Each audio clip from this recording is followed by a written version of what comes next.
Go into the shitter and just take the worst dump you've ever heard of in your life. I mean, I think he was doing it to make sure he was on the clock. Yeah, that's just smart. You're making sure you're not late for work, right? And you're being courteous to your roommate. And I'm a big believer in pooping on the clock. Right? You know what I mean? What's the old adage? Right? Boss makes $1, I make a dime. That's why I poop on company time. Yeah, that's 100%. Right. And I know Adam was pooping on company time at Barnes & Noble. I can assure you that. Yeah, dude, I had to open the store with the cafe or whatever, and then it was great because the lady that cleaned the bathroom, it'd be like perfectly clean for me to like destroy it like 5 minutes later. So like I didn't have to, because I got to get up in the morning. I didn't get to go before I left. So no, that is beautiful. That is beautiful. Like at work, I have actually gone in like as the cleaning person is leaving the bathroom, and I just wonder good day. Do you feel badly about this? Like you're just watching me go in to just destroy your hard work. A painter needs a clean canvas. Yep. I like how Adam said that. He's like, well, I had to open the store as if like, look, think of the burden I had with a loaded cannon ready to go. I had to open the fucking store. Like I said, we lived 5 minutes away from this toilet. I had the whole thing down. It was like you'd start like whatever coffee machine. I would throw the soup in. I'd get everything going. Then like, all right, now I can take a shit. Let's go. You would throw the soup in, and then he would throw the soup out. If you know what I'm saying. Yeah, if you get my drift, yeah. I just imagine in the half hour leading up to it, you just like start hearing little toots. Like the kids coming, man. What a way to start a show. Yeah. All right, everybody. Welcome to the first official episode of the Text Adventure podcast from the Text Adventure Book Club. This is episode 001. We're aiming high with 3 digits. I was going to say.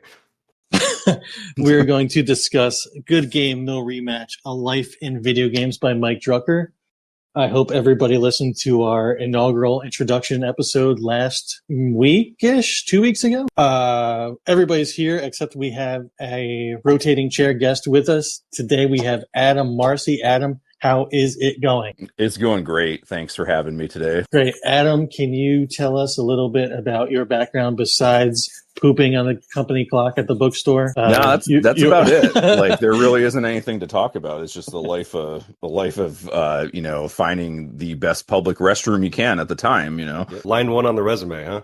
Exactly. Yeah, I'm like George. I don't know if you ever saw like the Curb Your Enthusiasm where they did like the Seinfeld reunion. He made like a fortune off of finding, developing an app that could find the best restroom anywhere in New York City. That's what I strive for. But so me and Adam worked together with Dan at a Barnes Noble in the early 2000s. That's how we all met. Adam, you read a lot of books. What kind of books do you read? What do you look for when you go to a bookstore?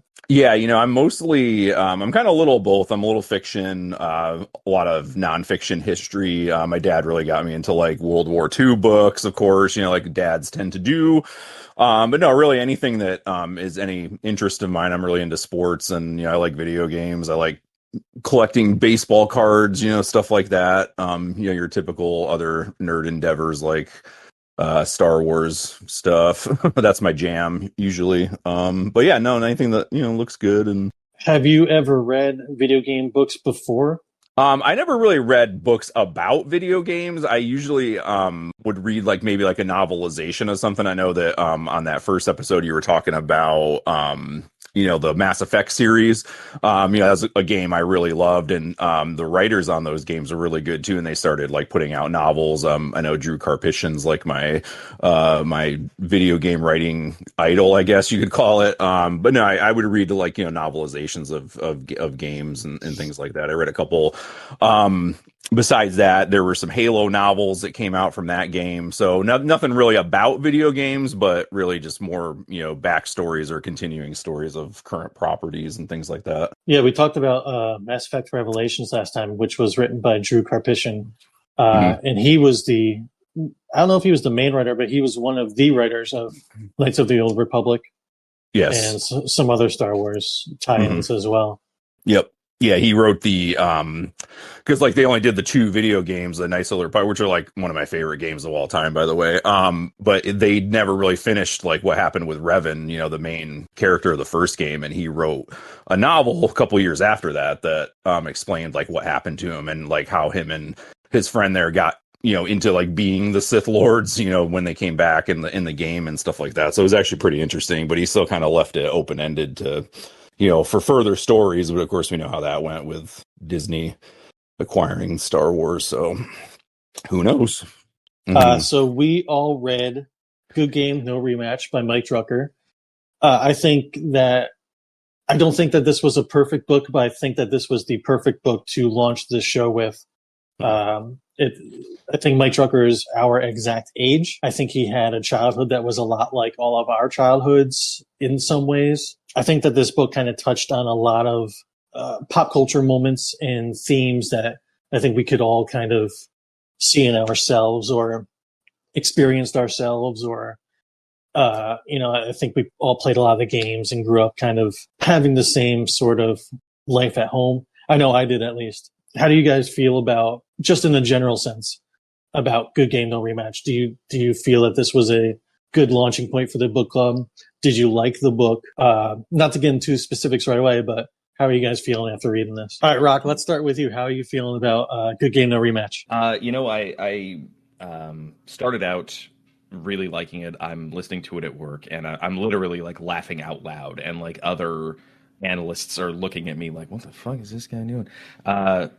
Started really high at the beginning, really enjoyed it, and honestly, about the midway point, it kind of started to dip down for me and kind of continued to dip down until we got to the end.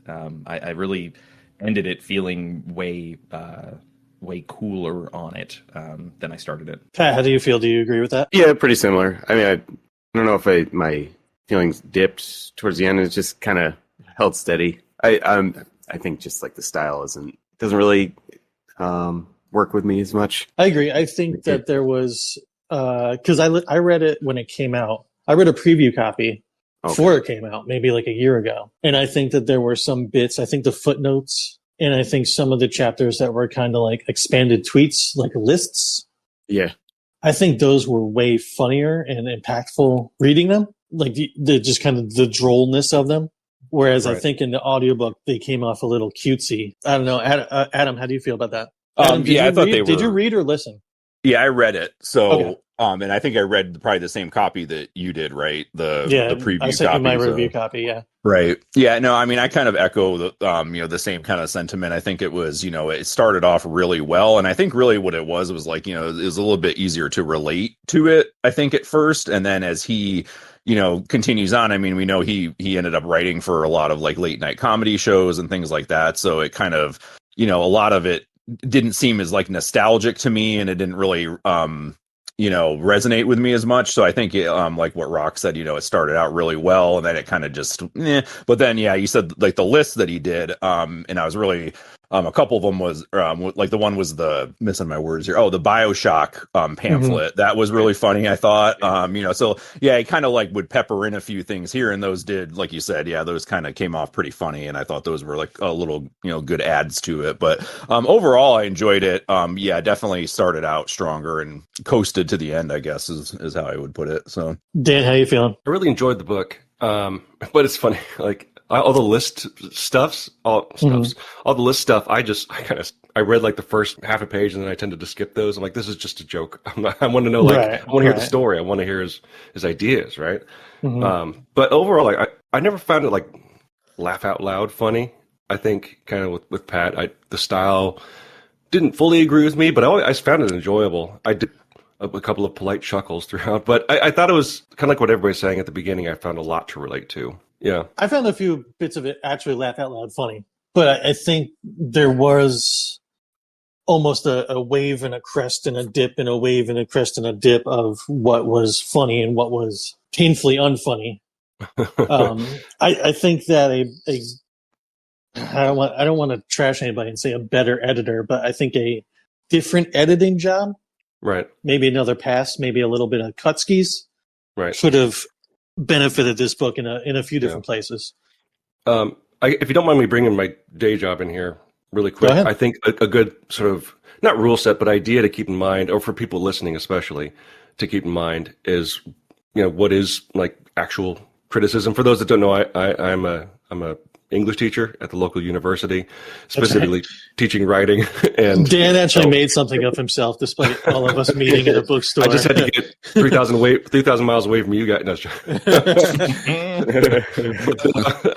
when you say the word criticism, or I'm going to critique this, we automatically jump to the negative, right? Mm-hmm. And that's not what actual criticism is. It is much more in line with, what we consider a review, which is to point out, based on our own points of view, our own experiences, and what we bring to every book we read, what we thought worked well, and not necessarily to say it was bad, because none of us have written a fucking book that got published by a major, right?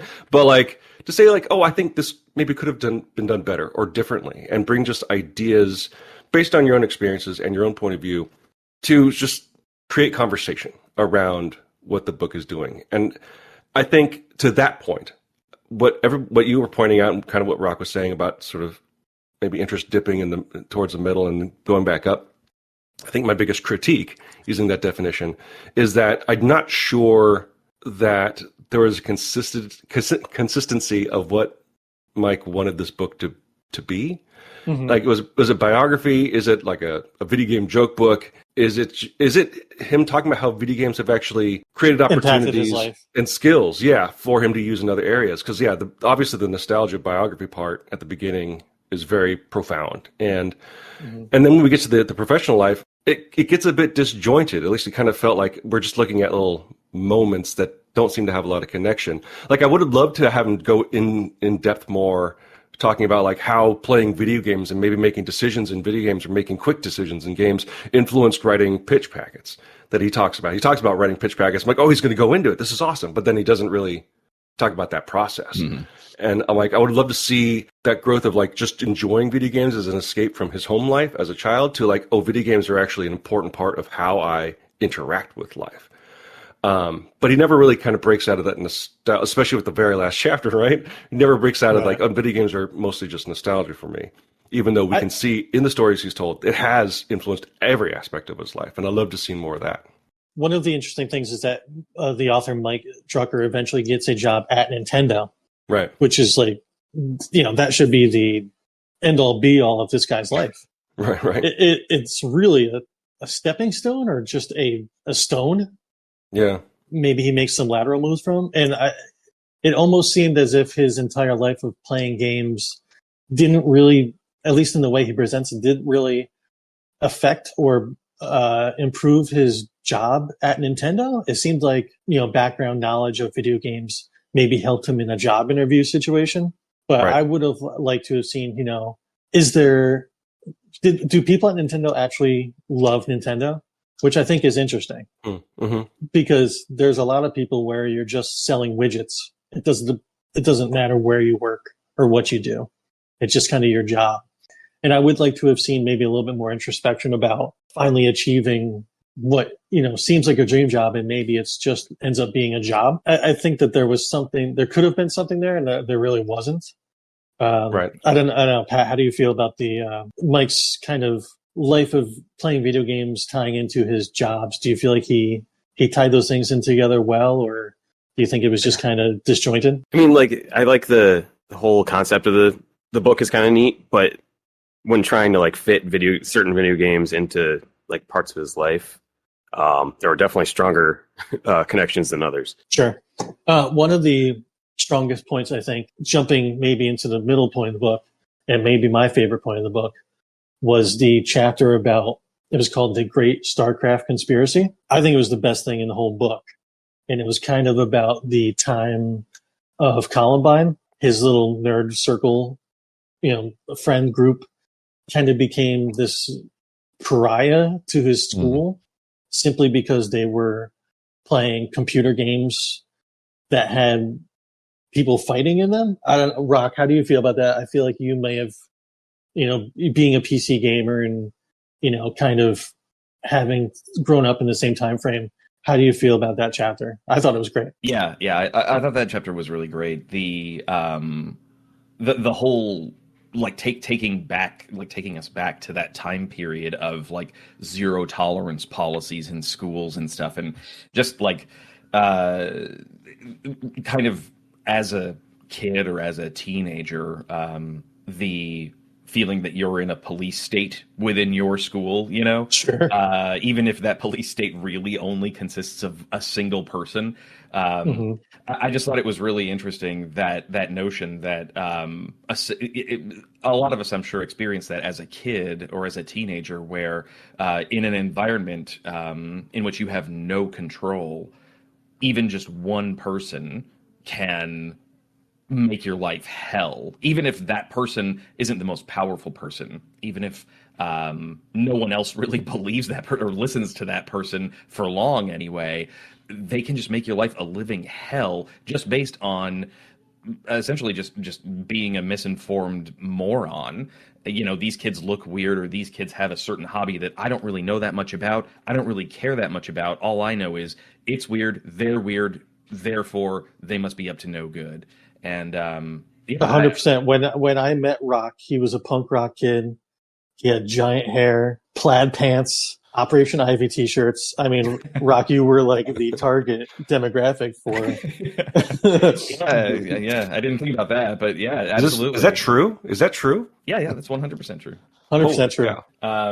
But no, it's really it made me feel really sad, actually, that chapter, just listening to how these kids were just harried for doing nothing, you know, right. And just this one like dickhead who just like got it in. I think he says in the book, like, this guy thought he was gonna like save the school, you know, from the next shooting, and he just targeted the wrong kids. And there's a point where a teacher steps on his shoes or a friend's shoes and bends over to polish them and says, "Please don't shoot up the school." Like, what the fuck? How are you an adult saying that to your child? Like, and it's absolutely wild. If I recall correctly, it kind of ended up destroying their friend group, right? Like, people moved away and stuff. Like, he said a lot of his friends were 18. They were able to drop out of school, or, you know, kids joined the military, and he never heard from them again. And his whole point was that these kids weren't bad kids. They never even did anything wrong. They just looked weird or different, and they liked, you know, different things, and they were just harassed into, you know, not being in that school anymore, which is absolutely something that I saw in my tiny podunk town. I saw some kids just get harassed for having a trench coat, you know, like it was the Wild West back then. Of the weird kids were, you know, going to do something terrible. And, you know, little did we know 25, 30 years later how bad things would actually get, you know? This is an actually interesting separation point between you and I in our slight age difference, right? So that was 99, Columbine? Yes. Is that right? I just turned 47. And it was,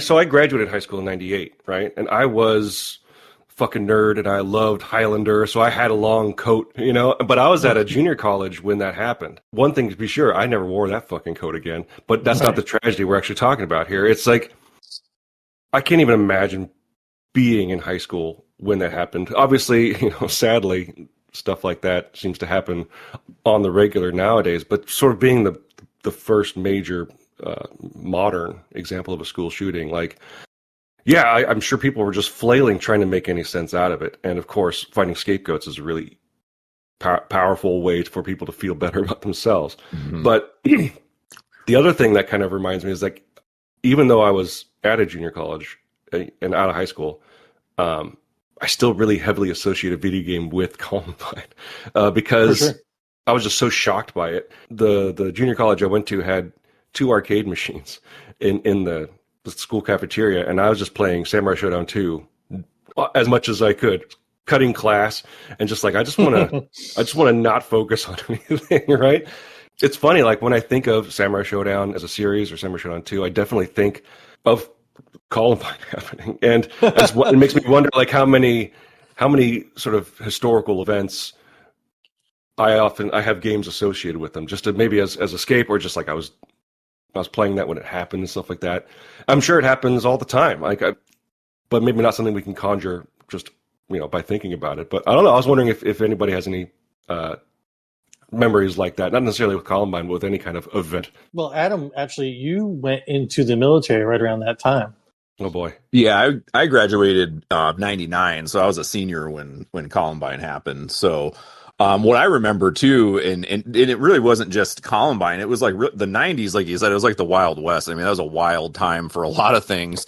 And I remember there were, they were, like you said, they were trying to make scapegoats out of everything. They were trying to blame violence on these violent video games, and there were congressional hearings about having bad words and rap lyrics, and all those things where they're trying to like pin like, oh, you said the F word a lot, and then that's gonna make you I don't know, whatever. But yeah, no, there was a lot of that going on, and then like they're trying to say like, oh, it's violent. Video games are making kids violent. Yet you see, a bunch of cops bludgeoning Rodney King on the news, and you're like, yeah, the video games are the problem. Sure, it was crazy, like absolutely crazy. But the military thing for me was more of just it was kind of out of necessity. Like I didn't really have a direction, and my parents didn't, they couldn't pay for college, and I just didn't want student loans and, all this debt when I got out of college. So I just ended up joining, the military as well. But,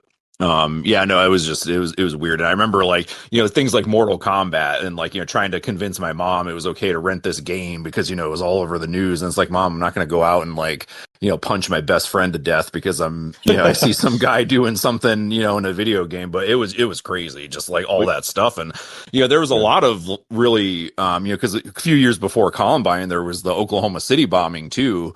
And that was one of those things that they trace back to like these anti-government militia type groups. It's like basically white supremacist, nationalist people are the threats. It's not entertainment properties and stuff like that. Right, yeah. I mean, the disconnect was just crazy. Like, I mean, even as like a 14, 15-year-old, I'm like, what are they even talking about? I mean, it's just the fear mongering and the scare tactics were just crazy. But Pat, did you have any sort of trench coat mafia scare in your school? You went to a pretty big school, right? Yeah, I went to Saratoga. Yeah, so that's a pretty decent sized school. Yeah. Was there any sort of video game scare or any sort of like weird group of kids who were harassed that you remember? Not that I recall. I probably like junior high. There was a friend of mine. He did wear like a trench coat, and I went to his house after school one day, and like we had set up characters to play Vampire the Masquerade, so we were like attempting to like role play on the way home to his house. That's the cry for help. Jeez Louise. Yeah. It didn't actually like amount to anything. I was under the radar. I think he probably got more of it. No, it didn't really. I think maybe even being a bigger school, like just had my own little group of friends. Just like a punk skateboard kid, so just everyone left us alone. Pro skater was going to turn you into a violent kid or whatever. Right. One of the things that I think Adam and Dan touched on, satanic panic of video games in the early '90s, with Jack Thompson, Mortal Kombat having blood in it and having digitized characters. I remember Mortal Monday actually, 100%. Surprisingly, my mom let me stay home that day. My brother stayed home as well. I think even maybe my younger sister did. And my mom went and bought the game. Like it was a really weird time, I think.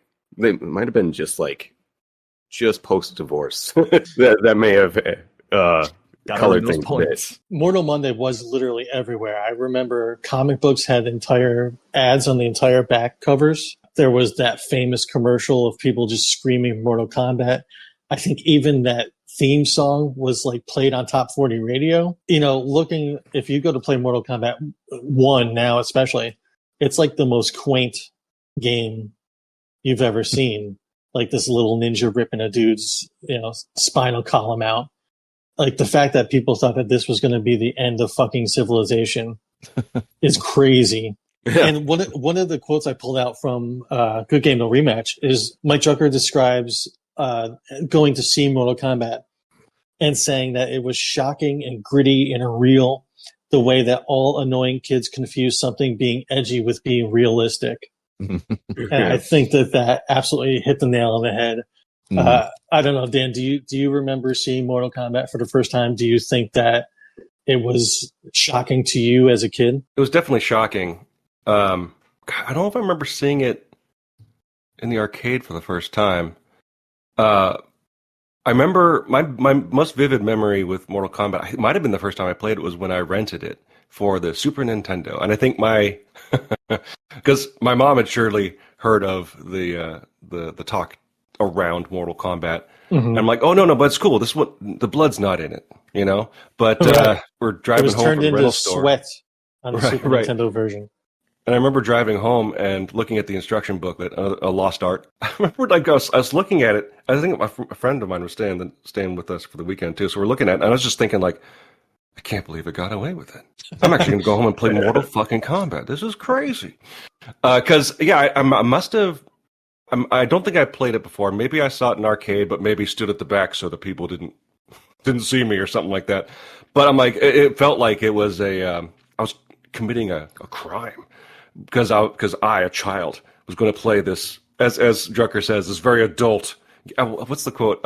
He says about Mortal Kombat. So yes, gore existed in games, but before Mortal Kombat, it often felt shady, like those games should be kept behind a beaded curtain for grown-ups only. I'm like, yeah, that's kind of how, for me, that's how Mortal Kombat felt as well. I distinctly remember my uncle, who was maybe 10 years older than me. So, you know, I'm like 7. So he's 17. So, like, he is the target audience for Mortal Kombat. And so we were playing Mortal Kombat 1 had already been released for homes. He comes home to my grandma's house. He's like, guess what? I just saw fucking Mortal Kombat 2. And it's fucking crazy. Like, going to see Mortal Kombat 2, where you could only play it in an arcade, was like mythical. Like, holy shit, I can't believe they made Mortal Kombat more fucking crazy. Like, how could you do that? Yeah, I remember it was. Yeah, I remember having to like try to convince my parents that things were okay for me to use. And I remember that was like one of the big, that was like how it started, you know, because I had to convince them like, oh yeah, this says parental advisory on it, but I'm not going to repeat the words, Mom, don't worry. But I remember distinctly remembering showing my mom like the things you could do on the game to like, I mean, my mom was never like an overbearing like freak or anything like that. Like that, my parents are actually pretty chill, but they're, you know, they probably got swept up in the fervor too, you know, of, oh no, this is going to make your kid, you know, punch you in your sleep or something. You won't even see it coming. But no, I remember even like putting in because you had to do because I had a Sega. I didn't have a Super Nintendo. I went the Sega route when I was at that time. But you put in the blood code. I could probably, if I thought about it, I mean, I could probably tell you what it is, but you know, maybe I'm not. It's Abacab. A-B-A-C. Yeah, right. Abacab, like the Genesis, right? A-B-A-C, A-B-B, yeah. But yeah, I remember showing her, say like, look, I'm like, that doesn't even look realistic, Mom. Ha ha ha ha. You know, rips the spine out, and they were like, fine, whatever. You know, just like, you know, the usual lecture of like, don't think you can, you know, do these moves on your friends and stuff like that. And I'm like, I wasn't even really like a kid that liked to like wrestle, you know, with my friends and stuff. I don't know, I was kind of more sensitive, I guess. But and I just remember like I never played like Sonya or Scorpion because they didn't have blood in their finishing move. They just burned them, and I was like, that's dumb. But yeah, no, it was definitely like the first in like a long line of like having to like, you know, get the PowerPoint presentation out for Mom, and here are the reasons why I should get this, and you know, stuff like that. But yeah, I guess it was more of a buzz around like my, you know, friend group, or like in school, like everybody was talking about it, like you were saying about the Mortal Monday and seeing the ads everywhere. I mean, those are like core memories, you know, from being a kid when you're just like swept up into this crazy new trend or something like that. But yeah, that's probably where you know, I guess I could have made it as a politician instead of what I do now. But you mentioned the really parental advisory stickers, and I distinctly remember getting this DJ single on cassette by Warren G, which is a great fucking song. Yeah, I remember. Yeah, and I don't know if you guys know this song, but the album version is vastly dirtier to the music video version. Oh yeah, for so sure. I pulled the little switch and was like, "Oh, Dad, here's the song. It's on MTV right now. You can listen to it. It's totally fine. It's like, there's no bad words at all." And I put in that cassette and I played it on my stereo. And my dad comes in. He's like, "Don't fucking let your mom hear this. She will beat the shit out of you." Yeah. I was allowed to get things, but I had to know my limits as to Yep. headphones and that sort of thing. What's crazy is that Adam it's like I've heard this about you, that it's still stuck in your the back of your mind with like I got to show my mom that it's okay. And so every Mortal Kombat since then, you sit her down and show her every single finisher, and you're like, "Mom," now it's just become abuse. Because especially with those recent ones, man, dude. She's like, great son. Thank you so much. Well, yeah, in Mortal Kombat 2, it was like, what was that? I think Jax, you could just like rip the arms off a guy or something like that. And I was like, it was a little bit different, but I think after the first time, they're just like, whatever. Like, obviously, Right. I'm not like a crazy that's gonna, like run around and just like with bloodlust or something after playing these. So, and isn't that something like we had to convince our parents? But like, I know, like for example, that this DJ single in Mortal Kombat, we only really had to do it once, and then they kind of just gave up. Well, it's funny you said that about this DJ, because I remember my dad had that Columbia house, and I had him get me the whole CD. Nice. And he didn't even pay attention. And then when he came in, he's like, "Why does this say parental advisory on it?" I'm like, "Oh, no, I was just, but no, and like I had to explain the whole thing. It's like, don't worry. It's just, he says a bad word a couple times. So they had to put it on there. That humiliation ritual of listening to a rap song with your parents. Oh God. It's like second only to watching a rated R movie and a sex scene comes on. Yep. It's like every kid goes through that, or at least went through that. Yeah, Mortal Kombat would definitely not have been allowed in my house, like at all. I played it at friends' houses and stuff, but that was something I could never have gotten away with. Like, look, Mom, this guy just froze this chick and kicked her head off. It's practically a baby's game. And so, yeah, I mean, I remember seeing it at friends' houses and stuff, and like holy shit, because at that point I was like pretty familiar with like Street Fighter, and I had Street Fighter 2 and stuff, and you're like, wow, this changes things. Like, this is a whole, it felt so different, and like fighting games would never be the same after that. That's how it felt when you're like 7. Speaking of seeing arcade games and them kind of changing your life, one of my other favorite chapters in Good Game No Rematch is his chapter about Bigfoot's Arcade, which is almost mythical to Mike Drucker. He can't remember where it was or what it looked like or even how the name of it was spelled, which is exactly the memory you want to have of an arcade. Memories of arcades. There was 2 arcades I remember specifically. There was one at Guptill's Skating Rink in Latham, New York. It was a roller skating rink. They had ice cream. And then also at some point in the 80s or 90s, they built out this huge arcade over on the side that had NBA Jam, Street Fighter, Mortal Kombat.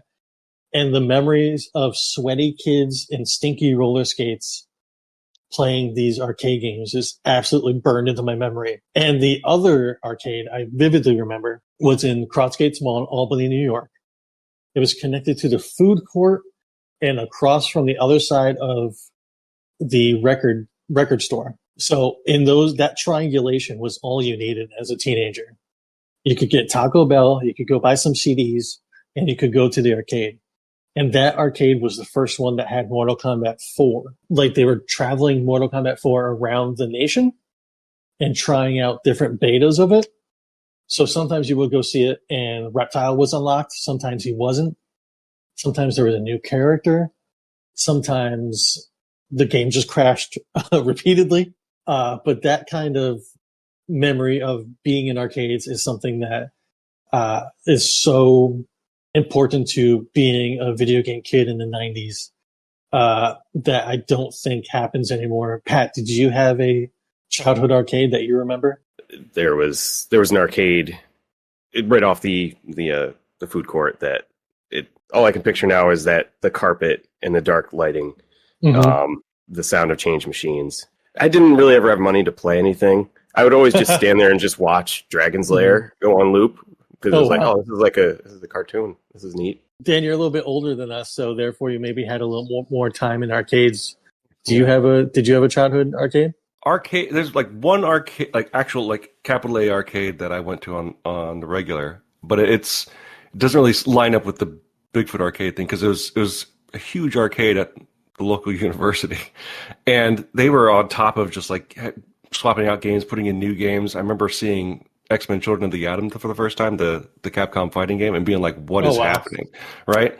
And but my early sort of formative arcade memories were actually kind of what you were talking about with the roller rink, except mine was at a bowling alley on my walk home from elementary school. Also a perfect place for a childhood arcade to be. Yeah, and kind of tying in with something we talked about before, I broke their Street Fighter II arcade cabinet because I had a really, really, really, really bad temper as a kid. And you know what? Sagat sucked. And so I remember screaming very loud the F word, and because it was 3 in the afternoon, all the old ladies bowling turned around slowly, and they said maybe there's something to this video games causing violence thing. But the thing that really we knew it. yeah. That was probably my favorite chapter in the book as well, specifically because of my age, as you pointed out. I did get to see that sort of slow decline of arcades in real time. It was more in the moment. I remember thinking, "Oh, there just must not be any good games out." But it really, at least in America, like consoles and of course PCs caught up to the quality of arcade cabinets, and which made games available for home use on better systems. And I just remember, I never, unlike his experience with Bigfoot Arcade, where he just like, oh, I don't want to be here anymore. I just kind of, it was slowly just, I stopped going, right? And I guess that he talks about that as well. Probably because, I think that was also a sense of me feeling like I'm growing up. I go into the arcade, I'm like, oh, there's nothing here I want to play. Where's the Street Fighter cabinet? Where's the Samurai Showdown cabinet, right? It is kind of a weird, lost part of nerd culture that he captures really well in that. It's kind of the death of the third place in general. Sure. There's technology caught up so much that we all have movie theaters in our homes, arcades in our homes, and nobody really goes to those sort of meeting places anymore. Yeah. And it's a good thing and a bad thing. I distinctly remember my friend getting a PlayStation 1 and Tekken 3. Mm-hmm. And I was like, you don't have to go to the fucking arcade anymore. Tekken 3 is as good as the arcade right here. I think the arcade, I think he captures more in the DDR chapter, but like there's also that mythical aspect of going to the arcade and seeing, like you said, seeing Mortal Kombat for the first time, or I remember seeing X-Men, the fighting game, for the first time. And kind of like Dragon's Lair, I'm like, this looks like a cartoon. Like, it didn't look like sprites anymore. It looks so ridiculously just magical that I'm like, there's no way I'm actually can play this. You can't play cartoons, but then you can't really play King's Lair either. Yeah, that's true. That's very fair. I remember seeing Samurai Shodown 3 for the first time, and the art style changed drastically from 2 to 3, and being like, this is ridiculous. How games can't get better than this. And then it turns out Samurai Shodown 3 was only okay. But I'm sure a lot of us have those moments of going to an arcade and going like, what is that? And speaking of the experience of not being able to see things at home, I neglected. My dad would watch us during the day because he worked second shift, and he would always take us to Chuck E. Cheese, which is where parents in the 80s and 90s brought their kids when they were sick of them. So we would go to Chuck E. Cheese weekly, and they had Michael Jackson's Moonwalker next to the Simpsons 4-player machine. Hell yeah. Next to the X-Men 6-player machine. Hell yes. And you couldn't play any of those games at home. So going to the arcade specifically to play those games, that Terminator 2 machine that had the Uzi, you could only play those at Chuck E. Cheese. So the arcade had this appeal of being somewhere that you could only touch these things. Adam, did you have a Bigfoot's arcade-like place? So my small hometown had like a little strip mall that had like a Kmart on the end, and like I don't know if you remember that was Chapels. It was like a department store. Did you have that up here? I don't remember. No. It must have been like more of a localized thing, but anyway, they had like a little strip mall. But it was like not a strip mall from the outside. Like there was you could like go into Kmart, and at the end you'd walk out into this hallway, and you'd go down. Anyway, there was like a barber shop there, and right across from it was an arcade. So like when I was really little, I'd get my mom would take me there to get my hair cut, and we'd go to the arcade. And I was terrible at video games, because I was like maybe 4 when I was doing this, trying to like reach up and play this thing. But so there's this little arcade there. They eventually closed that, but there's a mall in Ithaca. It was only about a 20-minute drive. It was right next to the food court. Same thing that he mentioned. I don't remember what it was called, but yeah, it was definitely like where we would spend hours shopping because young boys were like, we don't want to go shopping, like we're school clothes, like just pick me out something, I'll go to the arcade. But yeah, it's funny that you mentioned that. That in addition to those, there was that Ninja Turtle game too that was like really innovative for the time, and I remember they released that on console too, but it was definitely not as good as the arcade version. The NES version was way dumbed down. Yeah, it was pretty. I mean, it was just like, ugh. And then, yeah, it's funny you mentioned that Terminator 2 game because, it's funny how parents, because, this makes me think of my dad a little bit, where he was like, you don't say that word, and you can't have the CD because of the bad words. But then he took me to see Terminator 2 in the theaters when I was like 10.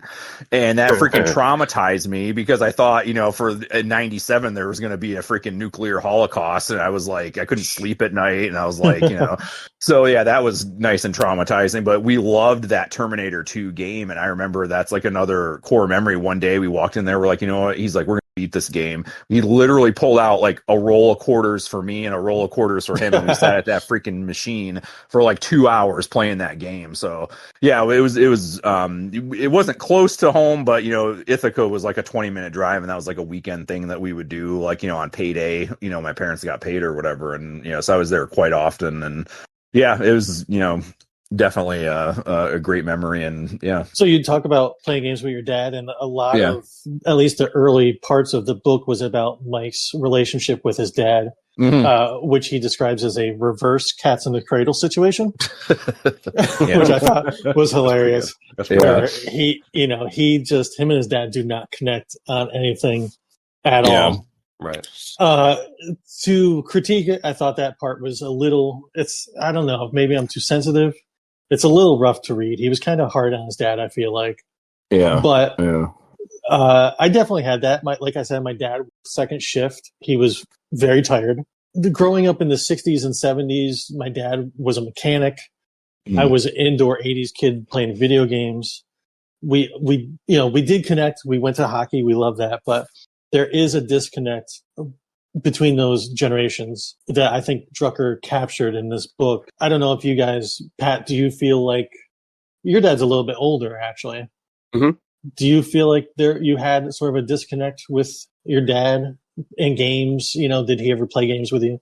No, neither of my parents ever played any games, and but I don't know. Like, I don't remember there being any kind of like crossover with that. Like, he would take me to like my Cub Scout meetings and stuff, and like we do lots of other stuff together. So like I didn't have to explain video games to him or anything. I would just play them for a little bit, and do something else. I mean, my dad definitely tried. We played NHL '94. We played Mortal Kombat together. He was, of course, never very good. And I don't know if you met my dad, but he's got temper on him. And I have an older brother too that was playing some games as well. So like I had that. Rock, what about you? Did you play games with your parents? Not as a kid, no. My mom, no interest in video games. Actually, like to this day, thinks that they're pretty damaging and dumb, and has like no time or tolerance for them whatsoever. My dad, as a kid, didn't really have an interest in them. I think that he's actually the one who bought me Street Fighter and the second Genesis controller, but that was not because he had any knowledge, like, at all. It was just like, oh, it's my Wednesday to see my kid, and we're going to go to the toy store. Oh, this is the game you want? Okay, cool. Oh, we better get you a second controller so you can play with your sister.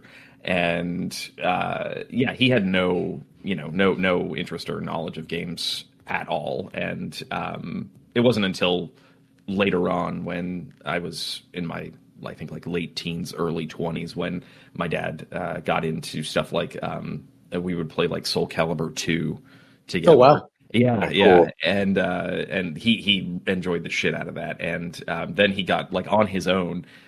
He got into Gran Turismo 4 like really hard. That's a good dad game. Yeah, crazy. yeah. Oh, it is like back when.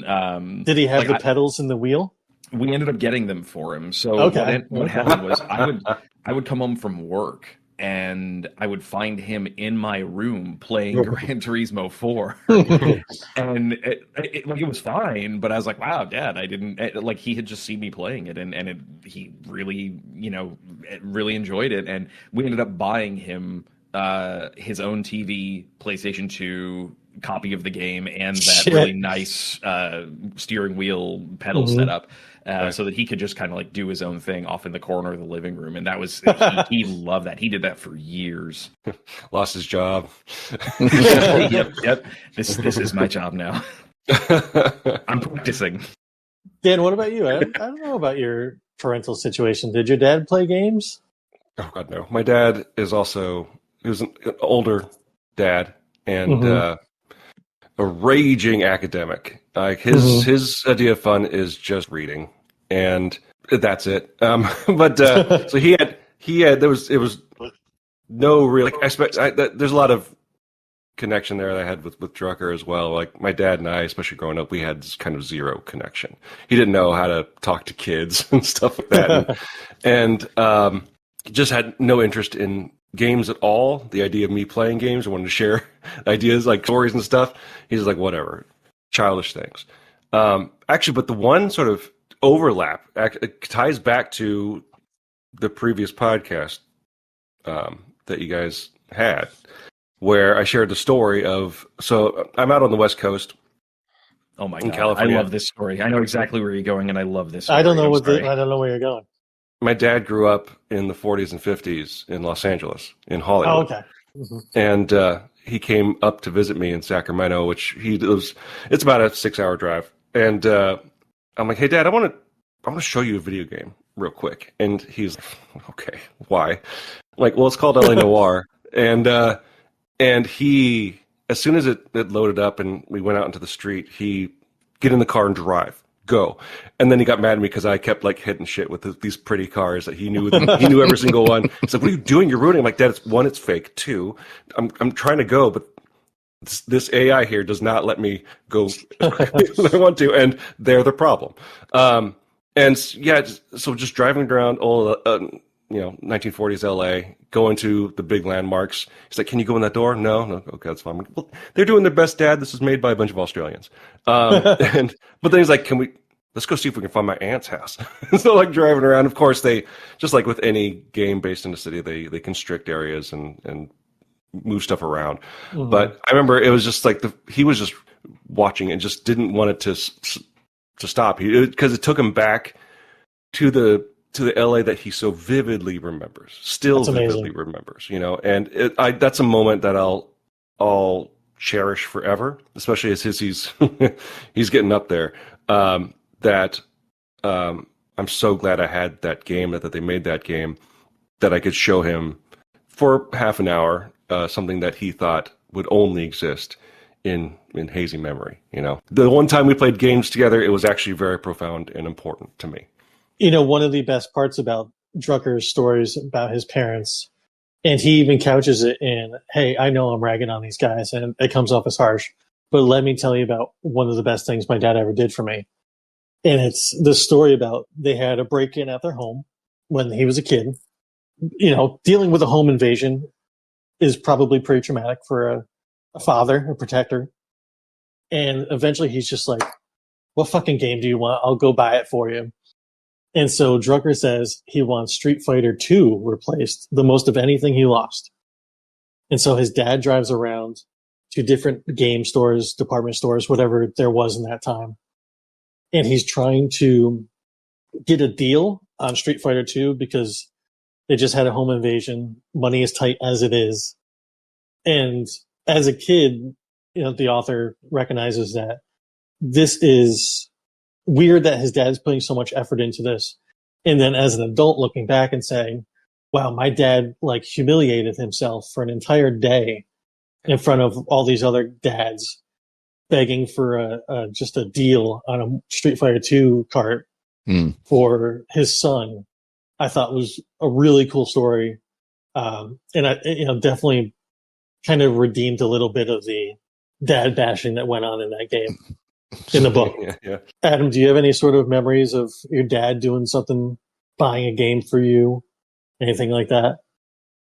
Jeez, it's weird because, like, I remember, like, I kind of have the same sentiment you have about that, where it kind of comes off as dad bashing. Because, like, when I was reading that part, I was like, geez, like, my dad, like, it was like almost like a 180, like, our relationship. I mean, he was like the baby boomer dad that was like, the bad temper, and he grew up poor and didn't want to waste his money and stuff, and had a temper and all that stuff. But he was really like, we really connected on a lot of different things, he even says in like the book where he takes them to a Marlins game in the World Series. And like, he's just like, oh, or like when he got the foul, like he caught the foul ball. I know, I would have shit my pants. I think I got it. Obviously, like, I love baseball, and that's like one of the things that we, connected on. But yeah, I don't remember really any kind of dad humiliating moment. Like, we played board games, like we we'd go fishing, we like baseball, like, he even played a couple video games with me. My mom always tells a story when we got the NES that they would make me go to bed so they could stay up and play Mario Brothers. It was really funny. That's awesome. Nothing really along the lines of that kind of, like going the extra length. I guess it's fortunate we never had a situation like that, but right, yeah. I don't know. Like, that was pretty crazy. I mean, my dad would have lost his shit if we had a home invasion. Like, he would have bought like 5 more guns and put like triple padlocks on the door, whatever. Dude, my dad would be on the news and it would not be good. I can guarantee you that it would be real bad. Yeah. Yep. Dan, I know you have kind of a history with Street Fighter 2. You rented them a lot. I know you told me in your notes. And Drucker held on to that copy of Street Fighter 2 for years. Yeah. Do you have anything in your collection that you've held on to, maybe even not even owning the machine to play it on anymore? There's one... there's like... I still have a lot of... I just can't bring myself to get rid of them. A lot of instruction booklets from the old, like, NES and Super NES RPGs. Mm-hmm. Just because they were books, man. Nothing on the level of like PC RPG books, but they're just because they're full of art and it's just really cool stuff. But the one memory I have, I don't have it anymore, but it was really, I think it was during the PS1 era. My mom comes out of her room and she's like, "Here's a Christmas gift I forgot to give you," and it was an unopened copy of the NES ice hockey game. Oh, nice. I love that game. Wow. It's an incredible game. I'm like, what is this? You forgot to give me? Like, Mom, this came out like 8 years ago or whatever, right? 10 years ago. She's like, yeah, I was going through my stuff and I found it at the bottom of a drawer. I put it down there because I didn't want you to like go through my stuff and find it. I'm like, well, you did a real good job, I guess. But like, so yeah, I'm like, I busted out my old Nintendo and it still worked at the time and played some fucking ice hockey and it was awesome. But I held on to that. Actually, I think I still do have that game. Obviously, it's not unopened anymore, but right. I don't care. But yeah, but I remember thinking that was not special, but it was cool to kind of have this piece of my that was supposed to be part of my childhood come into my life when I was much older, and still being able to enjoy it quite a bit, and obviously a memory that I hold on to. I think a lot of us, it sounds like a lot of us, maybe came up through divorced houses. My parents were divorced as well. And so there's a lot of, I know, sentimentality that comes with video or anything that we enjoyed as kids. But I think especially video games that I think I held on to a lot of stuff for maybe a little bit too long just because I'm like, oh, this reminds me of either a better time or the good times when things maybe weren't so good at home, And yeah, I think for me, generally, I still can't bring myself to get rid of a lot of these old instruction books. Pat, I know you had a collection of video game consoles and games, and they all went missing a couple of years ago. Yep. In a bad way. Yeah. Oh, no. Yeah. Did you manage to hold on to anything sentimental? Oh, sure. Yeah, I mean... was all that stuff your childhood stuff, or was that stuff you collected as a teen and an adult? Yeah, more of like late teen adult Okay. kind of stuff. It just spanned from PlayStation 2 and original Xbox collection. Lost all that, but no, I still have everything like prior. So you still have all your Nintendo and Super Nintendo and stuff like that? Yeah, somewhere. I know it exists somewhere. I just don't know exactly where it's located. That's awesome. Rock, what about you? Do you have anything from your childhood? I know you've moved a lot, very long distances. Yeah. The one that comes immediately to mind is I don't know if you guys remember those old the PC versions. Well, I think they were the only versions of like Baldur's Gate, Icewind Dale, Baldur's Gate 2, that stuff. So one of the things that I loved about the design of those boxes was that they looked like huge books. Like that was like they look like these enormous like tomes.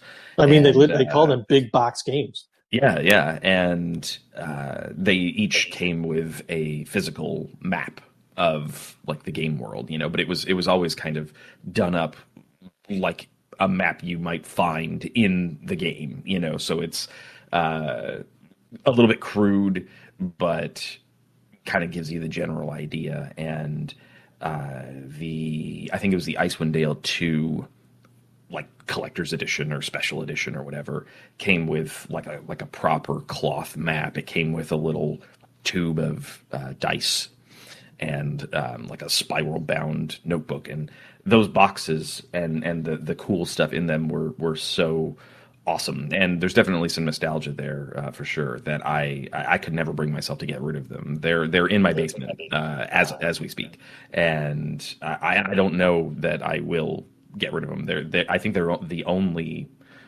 game boxes from the old days that I have anymore, and those were some of my favorite games when I was coming up as a teenager. So speaking of RPGs, I think one of the things in this book that did not work at all for me, and I think you guys are. I know Pat's probably going to feel different about this. One of the parts I absolutely hated was the chapter about a D&D campaign. I think that sort of thing just does not work at all in a book. And it's interesting because in the book itself, Drucker says, oh, reading about other people having fun is not fun. And then this chapter was all about reading about people having fun. Yeah. And I thought that I just don't like reading about role-playing games, like the characters in them. I think that it's the worst part of the McElroy empire. I think it's the worst part of Dropout TV is all their D&D shows. And I was wondering how you guys feel about that. Dan, do you have any opinions on reading about other people having fun? I do not particularly have an opinion, but I didn't find the chapter particularly bothersome either. It was my only criticism was like, you're talking about the chapter where he kept like pissing people off, right? Yeah. And that was one of the chapters, again, towards the middle of the book here, where I'm like, I got to the end, I'm like, if this is trying to, like, if this has a moral to the story, I'm not sure I'm really seeing it. Or I feel like it didn't stick the landing particularly well. But that being said, I thought it was amusing. I don't particularly have a problem. Again, so like, I also, I make comics for a kind of living, not really. And especially early on, I found a lot of enjoyment listening to podcasts of like live actual plays, I think they're called, right? Of people just playing RPGs. I grew up with a lot of friends who loved tabletop RPGs, and I never really got into them, but I always found them interesting just because the level of creativity was so different from playing video games, where all I have to work with in games is like the tools that have been programmed into the game. Like there's no real, game Game master making stuff up, right? Yeah. The idea of being able to just kind of make stuff up and see if it works, and I think I liked the rigidity of games because it's hard to like be a fuck up, like to do what Mike does in that chapter and get everybody mad at you. Like the only way you can fuck up is to die in the game or to not be able to progress. And so like I think one of the things that always intimidated me about tabletop role-playing games was the improvisation. That's the word I was trying to find. The improvisation aspect of it. Well, like that sounds like too much leeway. Too much could go wrong there. What if I do something wrong? And they always try to tell me you can't do anything wrong. It's about imagination and creativity. I'm like, no, that's not my wheelhouse. Right. And I think I also had the outlets of like I wrote stories and I drew stuff. Like that was my creative outlet. But I always found a lot to admire in people that love tabletop role playing games. And because of that, I don't mind listening to them or people reading about people playing. I found that the chapter was absolutely fine, aside from I felt like the lack of actual direction. Oh, I mean, I like the idea of it. I never get to play. There's so many different systems and frameworks for tabletop games like that. Man, I feel I'm jealous of people that got to grow up doing it, have these kind of exercises and imagination. But it's difficult to like kind of grow something like that from ground up. I don't have a problem with listening to those kind of, D&D real play podcasts. I've listened to a few of them. I think they're generally kind of fun, especially for me who, like Pat, I love them, don't ever have the time or the people to play one myself. So I have fun listening to other people do it. The problem with the chapter in the book for me is that that's not really what you're doing. You're not really listening to or reading a campaign, or you're not listening to someone play or reading about someone play. You're listening to someone tell you about the stuff they did while they were playing, if you understand the difference. Sure. There. Yeah, absolutely. So for sure. It just kind of the whole thing just kind of fell flat because it's like that's definitely a case of show don't tell for me. And it's like this chapter doesn't really do anything for like or mean anything to me. It just kind of is like, I don't know, to me it just kind of read like, listen to how I was really frustrating to a bunch of people a couple of times, and beyond that, it's like I don't understand how this kind of notches into the overall story you're trying to tell.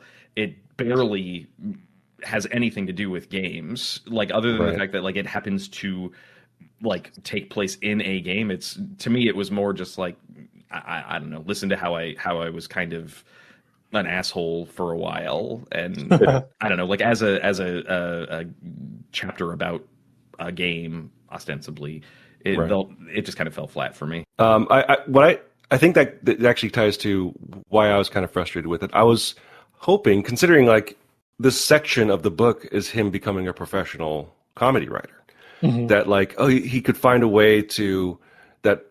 Learning how to actually be a team player or something like that, and being creative within a creative outlet like Dungeons and Dragons. He's like, oh, I actually learned about character and writing characters, and like you can make a character that's annoying but still fit in with the story of the story that's being told or something like that, right?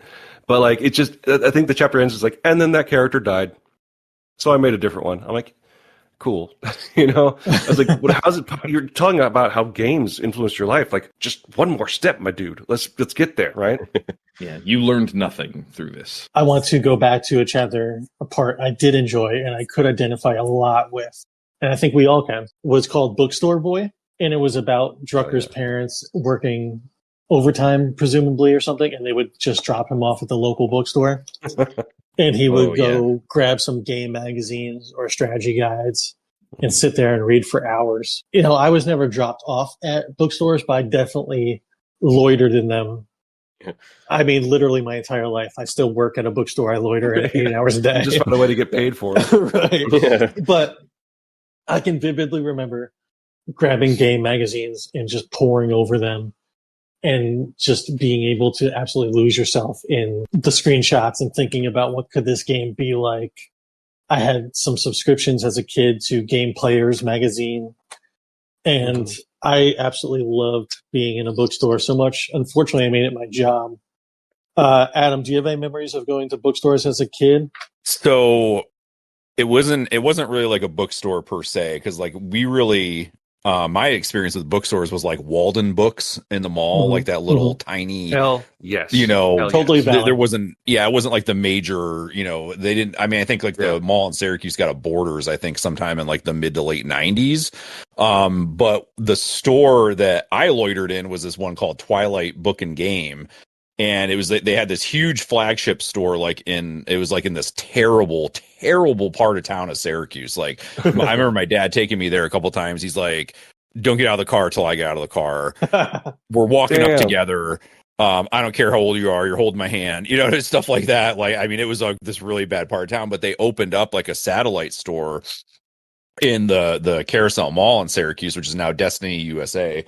And it was a smaller store, but it was big enough, and it had everything. It was like comics, it was like video games, it was like tabletop games, it was all these things.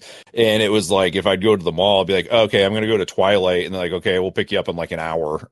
So I would just, I mean, the people that worked there were really cool. They're not like these like overbearing adults. They're kind of like nerds too, so like, this pubescent kid comes in, teen pubescent kid comes in, like, I'm just fingering through the comic books and looking at all this stuff. It was just a really cool store. For comics and things like that. And I ended up getting into like, those card playing games, like Marvel Overpower, the card game and stuff like that. That was like a store that always had like the packs and like the starter decks and things like that. And but yeah, no, that was just it was a time when you could, like he was talking about, you could just drop your kid off at a store and most likely they would be there when you came to pick them up later on. They wouldn't be abducted or ran away or something like that. But yeah, no, that was really the only the kind of like that fit with what he was talking about was the Twilight Book and Game. Of course, they've since gone out of business, so I miss them. They were fun. See, in my memories, Pat, the Walden Books is in the same place I think your arcade was. Is that true? Across, Okay. Walden Books was it was across the hallway, and it was I remember when that mall opened, it was a Friar Tuck bookstore, and there was actually a second bookstore in the mall as well for quite a few years. I think it was Walden Books it must have been Walden Books, which is crazy that a mall could sustain two bookstores. There were also multiple like Earth stores as well at the time, which was the coolest thing. Rock, what about you? Do you have a hometown bookstore? Yeah, mine was actually also a Walden Books. And See, they should there's a total fucking need, and I've said this to my bosses before, and we've been offered to have mall spots before, and they never think that it would be worthwhile. And maybe it's not anymore. All of us can vividly remember going to bookstores in the mall. Yeah, absolutely. And that sort of thing does not exist anymore. Yeah, the mall was within walking distance from my house or bike riding distance from my house. And that was also the closest bookstore and the only bookstore I knew of in my city. It was that chapter in the book was so, I don't know, it felt very warm for me because no matter what, when I was a kid, I've had those experiences of, a grown-up needs to go somewhere or, maybe it even is to the bookstore, but invariably I'd always end up by myself kind of checking out whatever stuff I was interested in. And it was always just kind of like, meet me over, by the newspapers in half an hour or whatever. And so, just this idea of like getting to hang out in a bookstore for Drucker, as long as he wanted, pretty much, just felt like a dream for childhood me, getting to just spend, all your time in this bookstore. And similarly, I rarely bought anything because I was a kid. I didn't have any money. So just, kind of like, how far can I get through this thing before I have to go? It was, that was probably one of the, I don't know, most comfortable chapters in the book for me. I think if that's the way I can put it, it to me it didn't really connect as directly to games. Didn't really matter as much. Like I could see where he was going, and it kind of fit in with the kind of, I don't know, loneliness of a sort that a lot of like younger video gamers feel. And it super connected with me. Dan, you and I met in a bookstore. We did. Professional loitering. Yeah. I did. I was doing my best with my degree in English. I was selling DVDs in a Barnes and Noble. That's right. Yeah. So, what is your connection with bookstores throughout your life? Actually, before I worked there, I never stepped foot. No, I grew up in a weird town in Central Coast of California where like they had actual like bans on things like drive-through restaurants and no big box stores. And so we had a Walden Books, and they almost had we had a mall, but it was empty, and there was a snootiness around. It's like, why are you going to the mall? My hometown kind of sucks, but we had like this open air mall basically, and there was a Walden Books in there. That's where the Blockbuster was and all that stuff, and nothing but just incredible memories of that Walden Books. It's where I discovered comics. Honestly, it's where I still have actually the 5 books that I remember purchasing at what my mom bought at Walden Books for me. I still have those. Talking about sentimental stuff because they were just so formative for me. This the First Publishing is the name of the company. They're color reprints of the original Ninja Turtle comics that I found right before the movie came out, and X-Men: God Loves, Man Kills. Those 5 books just reshaped what kind of stories I wanted to read. And obviously I have them and I read through them regularly, but that memory of like looking through them slowly in a Walden book, sitting on like the floor, or like finding one of those little step stools that you pulled over and just sat on. And going back to when we were talking about the mythology of games and myth making, nothing like reading those gaming mags and like seeing tiny screenshots of these games that like only released in Japan, and you're like, this looks like the best thing that's ever been made, and just a promise of everything that they were putting in there. And obviously, if it came over here, or when you finally got it or rented it, you're like, oh, it's just a game, and that's great. Games are great, right. but there's just the vivid sort of sense memory of reading those magazines every month. Just of like, wow, games are so big, and kind of like what we were all talking about, and like I'm alone peeking through like a peephole, looking at all the fun it seems like everybody else in the world is having with games, and there's a loneliness about it, but there's definitely a warmth about it, like Rock said earlier. It really reading those magazines, going to those bookstores really are a core part of my childhood. And I would say, because not only the books that I bought, but reading about games, kind of a key stepping stone for me to become the adult I eventually became. And one of my favorite video game books is called Games You Will Never Play. And it was put together by Unseen64, which is a website, Unseen64. I've always had fascination with games that never came out. It's one of the things that I think is interesting about video games is that there's a lot of games that get made and get featured in those game magazines, and they're far enough along that they get written up and they get screenshots and they just disappear. You don't really hear about that in other you don't see books getting written up and then they never come out, or movies getting reviewed and they never come out. It seems to happen a lot more in video games. Yeah. And the fact that they were in those game magazines made it seem almost even more mythical. Resident Evil for the Game Boy. And that thing never came out. But it would have, full articles in it, and made you seem like you were learning about things you should know about. Right. Which I think is something unique to video games that I think is very cool. And I love that it was preserved in this book, Games You Will Never Play by Unseen64. I'll check that out. I know as an adult, now that I'm an adult video game nerd and I have expendable income, I'm talking about nerd. Why am I embarrassed to talk about this on a video game nerd podcast? But I own a Super NT by Analog, the FPGA sort of recreation of Super Nintendo.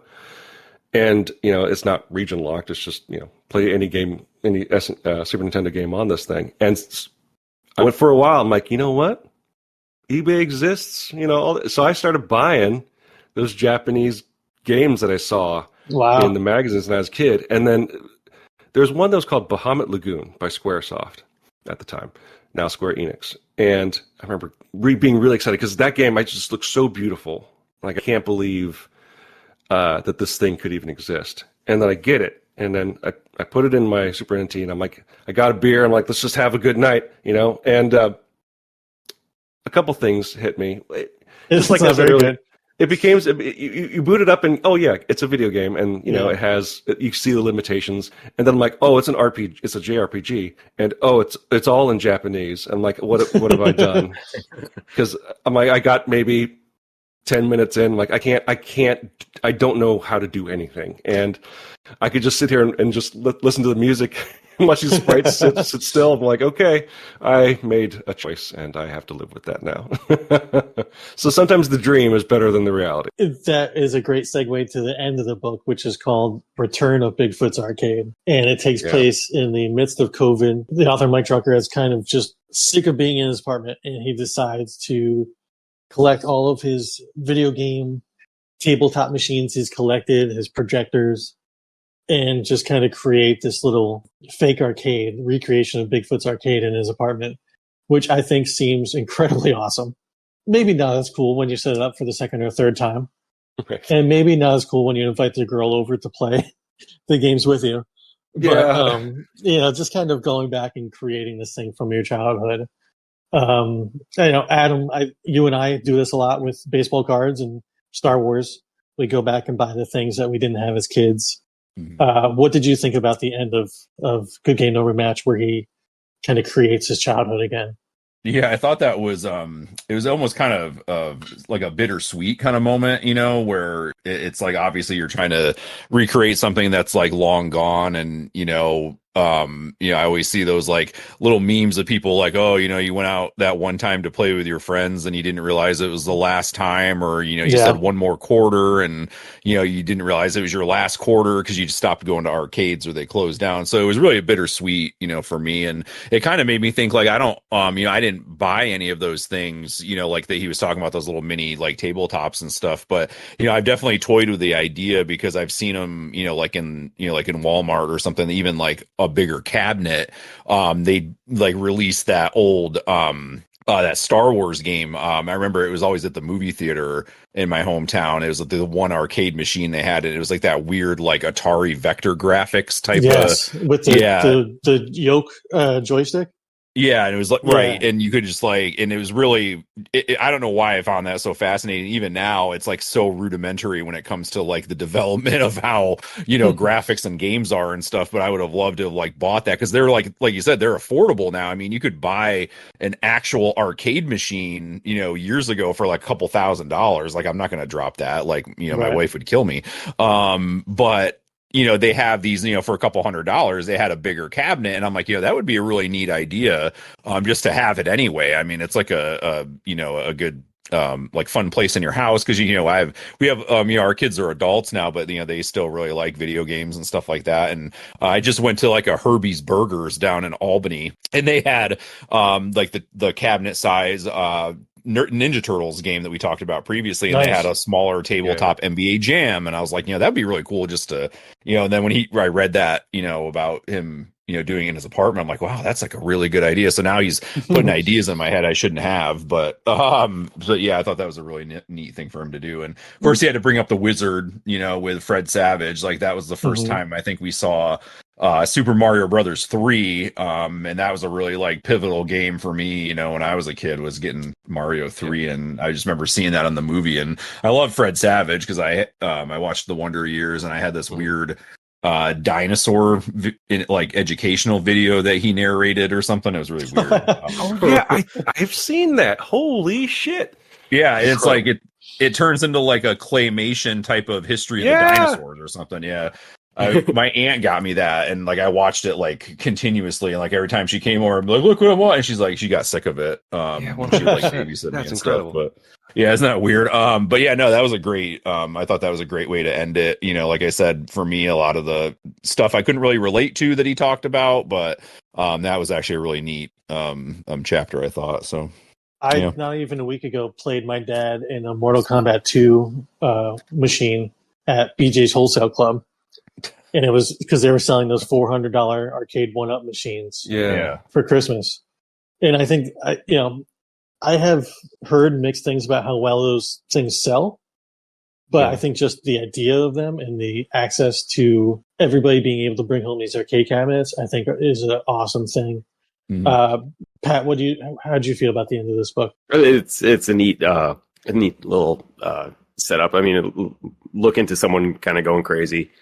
Right. I think I know like the little collectible arcade machines that he's talking about too, and I'm like, man, that'd be pretty cool to have those. But it seems like he jumped through quite a few like income levels very rapidly. Or I mean, over the course of a book seems rapid, but so I would never be able to purchase those, and right. let alone have a whole arcade worth.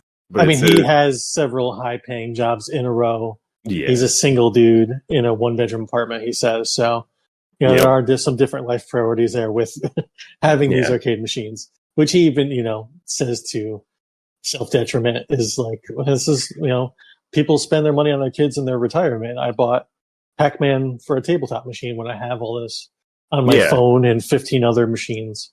The Sims chapter didn't work at all for me. Like, he was trying to like make that become his excuse for not having kids, and it was like, you're stretching a little bit here. Yeah, that chapter was rough, dude. Can I'm like, okay, we get it. You don't want kids. Do we need to go on for another 10 pages? I get it, man. We all created little torture chambers in Sims. Like, that didn't. Sorry, if I can jump in on that bullshit. That chapter was the only one that made me like actively frustrated. I'm a dad, and a relatively new one. And like, I've always kind of been on the side of like, hey, if you want to have kids, cool, go for it. If you don't, awesome, do that too. I don't fucking care. But I've known a few people who are kind of like subscribed to the I guess you'd call it like the child free, like the capital child free movement, and they always kind of remind me of the like your teenage relative. Maybe you've been this relative who like just discovered atheism and kind of feels the need to bring it up at every family gathering. They like find a way to like wedge it in there. Like the child free people are kind of the same way. They kind of always find a way to like loop the conversation back to how smart they are for not having kids, or how awesome it is to not have kids. And this chapter kind of felt like that to me. It's like, dude, this barely fucking fits with your book. Like, if you don't want to have kids, like, cool, fine, like that's great. But like, it more felt like him kind of doing that. Like, I need to kind of like wedge this in here and kind of, go through some contortions to make this fit the book, so that you guys all know, not just that I don't have kids, but like why I'm really smart for not doing it too. I guess, like, sure, like that, like, I don't need to know that, and this doesn't really fit with the book, and you're just kind of annoying me now, It's harming the argument of the book, right? Don't forget the subtitle of the book is A Life Made of Video Games, and like, sure, that fits into that idea, but the idea of like, oh, video games made me who I am, I guess it does fit into that idea, but you're really revealing a side of yourself that is not, he's a good person because of The Sims or something like that, right? It really did kind of, it felt like a huge stumble of this is the only chapter that I really actively disliked. When we were exchanging notes, the only thing that you said outright was bad was the Sims chapter. Yeah, and I'm a person with no kids, right? And it's like, but it's still like, calm down, bro. I think Rock actually nailed it on the head. It's like, you care too much about this dude, and no one else does. Like, not that he's made the choice to not have kids, but like, he's really, really wants you to know. And it's in your face, he's like really in your face about it, and it's like, how many other like I don't know, like non-religious beliefs do you run into in your life where people do that shit? Like, get in your face about their beliefs, or like politics. It's like, I don't know. It's just like, I really need you to know. Yeah. Not just that I don't have kids, but that like maybe I'm a little bit better than you because I don't have I used to live next door to a guy that was a born again Christian, and I always thought it was so funny because I'm like, he had these really loud Bible readings every Sunday in his backyard, and whenever I'd see him, it cracked me up. I'm like, hey, how's it going? He's like, blessed. You don't have to be so mad about it, but I'm happy for you. Blessed. I'll never. So, wrapping up our discussion of the book, there are definitely some parts that do not work, like the Sims chapter, the D&D chapter for me. Some of the listicle articles I think did not work in audio, but work in text. But I think the StarCraft, the Columbine parts was amazing. I think the Bigfoot's arcade part was amazing. I think the part about him growing up in bookstores was great. I think I really enjoyed this book. I think there were some stumbling blocks. I would have taken out 100 pages of it. What would be your guys' one sentence? Adam, what would be your one sentence review of this book? Good trip down nostalgia lane, I would say, to sound corny about it. Obviously, I agreed with you guys a lot about what didn't work and everything, but overall, I think it really makes you appreciate the things that you loved before, and it really, and even if you couldn't relate to some of his stories, it kind of made you think about your own stories that would fit where he was talking about, or maybe like he didn't mention a game that was really important to you. You kind of remember it fondly in that way in a run-on sentence. There you go. I don't know. It's like, it kind of feels like a collection of like blog posts. So like not necessarily a bad way, but finding some kind of thread that kind of ties everything together. It's mostly successful. So I mean, I enjoyed most of the stories in it.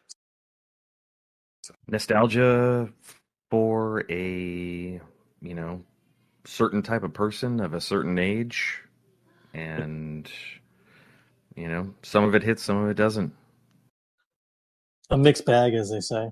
Yeah, if I really wanted to be cliche, I'd say a mixed bag overall. Mixed bag. For fans of the genre. Short. Yeah. Dan, what about you? Give me your academic summation here, your feelings. I think it hits more than it misses, but I think if we look at it kind of in its place in history, I'm really glad this exists, because it goes to what we were talking, you and I were talking before, that when we chose this book, and why it's a good place to start is because in a lot of games criticism, it went from being more of like a straightforward review, like graphics are this, music is this, gameplay is this, to if you read a lot of games criticism, there's a lot more biography of the writer being woven into it, which hits and misses. But like, this is one of the first books of this kind, I would say, where it's just like, this is a person that is writing an autobiography or memoir. A successful person, it should be pointed out.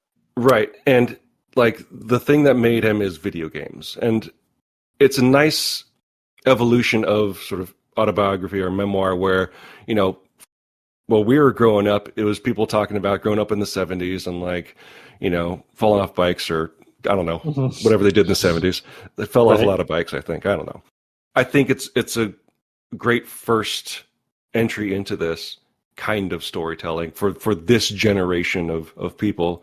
And I hope a lot of people read it so that the next one that comes along is even better. But I think it hits more than misses, and it's a really good first entry into a more modern, nerdy memoir genre. That's my sentence. Awesome. Could not agree more. Guys, I'm so excited we talked about this book. I think this discussion went excellently. I want to encourage everybody to like, subscribe, email us at textadventurebookclub@gmail.com. We're on Spotify, we're on YouTube, we're on Instagram. Please give us a follow and all that sort of thing. Before we wrap up, we're going to announce our next book, which is Blood, Sweat, and Pixels by Jason Schreier. It is a look at video game development, and it follows the development of several different games, Destiny, Star Wars 1313, and I read bits of it before it came out, and it's been a couple years. I think I want to say this book came out in 2017 or so. And Jason Schreier is a fantastic author. Yeah. He was the editor-in-chief of Kotaku for years. And I think that I think we're all going to really enjoy this book, and I think it's going to be an interesting sort of pivot from memoir to sort of nonfiction journalism. Yeah.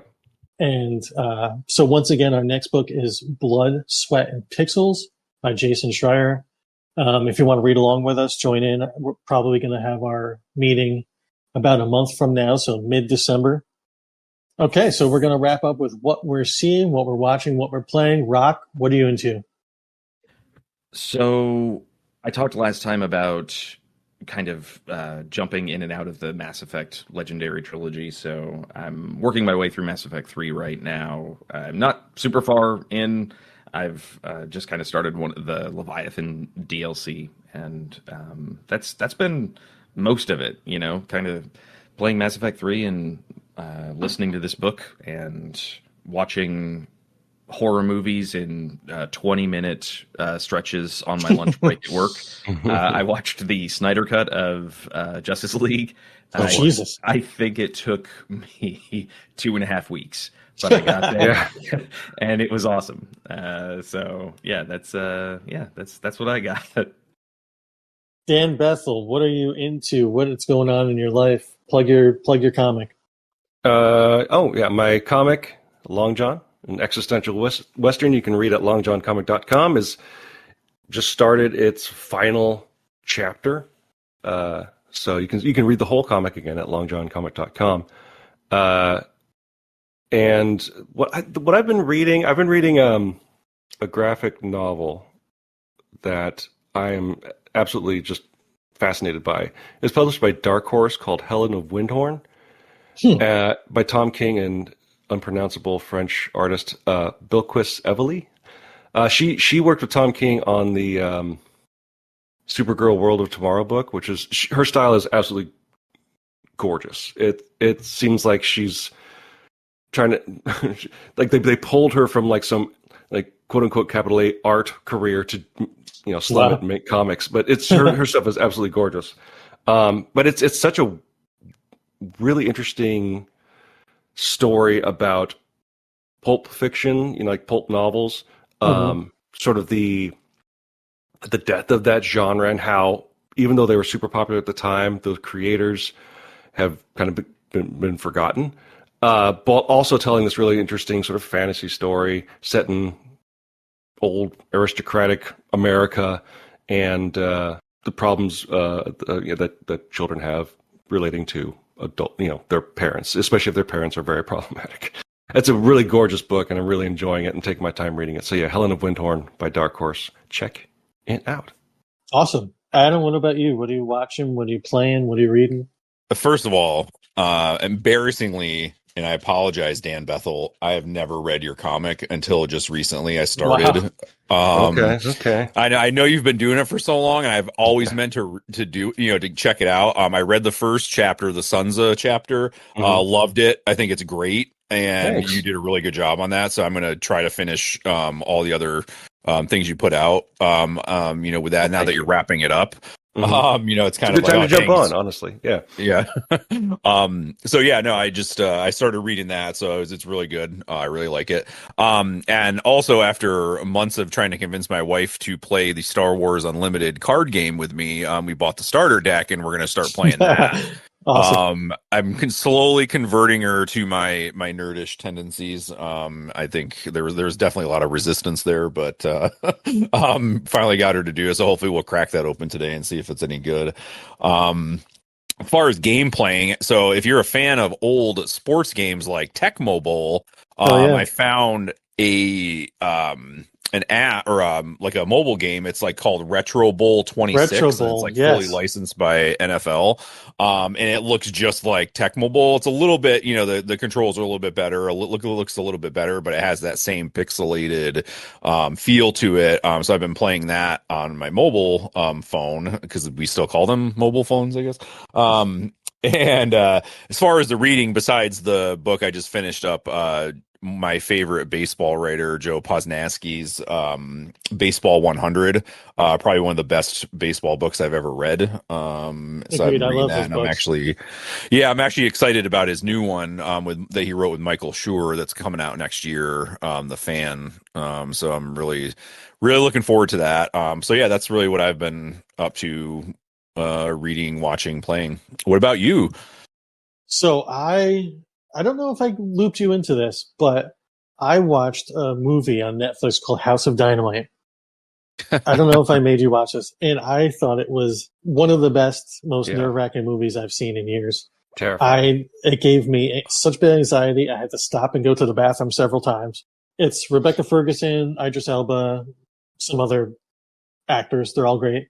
Directed by the woman who did Zero Dark 30 and Catherine Hurt Bigelow. Locker. Yep. See, and I, I got all you guys to watch it. I also got everybody at work to watch it. And there's kind of two camps. People really like it and they agree it's nerve-wracking, or people hate it because of the ending.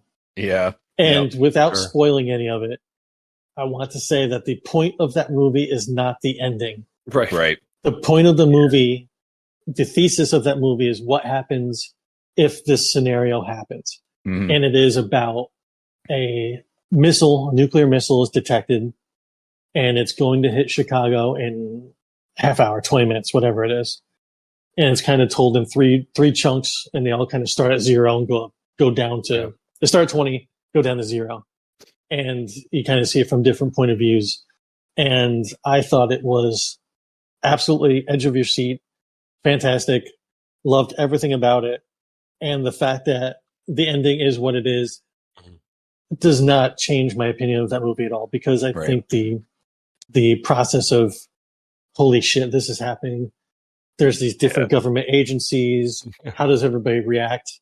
Was so good that I think everybody should watch this movie.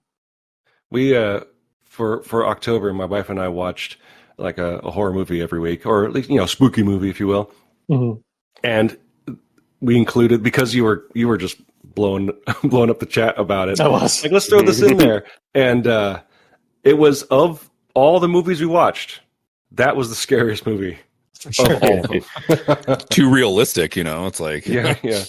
House of Dynamite on Netflix. So encourage everybody to watch that. And I was there's gonna say you actually I didn't even know it existed until you started talking about it. So I watched it, and I feel the same way you did. And I told some people at my job too, and one of the women's like, "I can't believe you made me watch that. They didn't. The ending made me so mad." And I'm like, "I know, but that's not the point, And it was really funny. But there's a book that it does not officially tie in, but it's called Nuclear War Scenario. Mhm. Just came out, and it's kind of along the same lines, a realistic look based on our military and diplomacy, what would happen in nuclear war. So if you read House Dynamite, you want more of that sort of thing. This book, Nuclear War Scenario, I cannot recommend enough as well. So figuring out what my problem is as an adult, which is ADHD, makes a lot more sense. But it's, you just take it day by day. So I haven't been playing as many games lately. Mostly, if I've done anything, it's been failing to play more than 15 minutes of anything in VR because of motion sickness. Oh, wow. But other than that, we're mostly just sitting around, watching shows and kind of blasting through stuff. And that's because I took on crocheting, and I've been making a huge 8x6 blanket for the first time. So that's enough that I can sit in the couch and do that while watching shows and stuff. And during that time, I'm going to share pictures soon because it's quite a thing. Pat made me a Snoopy. Yes, that's right. Yeah. During that time, we've gone through watching several series, and I want to recommend just putting that out there, that Ken Burns' The National Parks, America's Greatest Idea, I think. Yes. Is the subtitle. It should be required viewing. I mean, I can't mandate that, but it's very good. And somewhat related as a PSA, tonight, which is November 16th, Ken Burns, his American Revolution documentary premieres tonight, and it's going to be running all week. And it's another 12 hours of documentary, which I cannot wait to watch. But other than that, I decided to finally watch the Netflix Witcher series, so I'm kind of working through that. I'm not very. Oh yeah, what do you think? It's okay. It tonally, it's pretty similar to the games. So as much as I've played them. The author seems like the crankiest dude in the fucking world. I think he hates everything. Did he approve or disapprove the TV series? I know he hates the games, right? He hates the games, and has said like there's some interpretation that the CD Projekt Red took that completely ruins something. He is very, very protective of that, but I think he's at least consulted to some extent for the show, but I doubt he's really involved at all because I don't think he comes out in public much. All right, so that will bring us to the end of the show. Thank you so much for joining us, everybody. Once again, our next episode will be Blood, Sweat, and Pixels by Jason Schreier. Like, subscribe, email, do all that fun stuff. And we'll see you next time. Bye.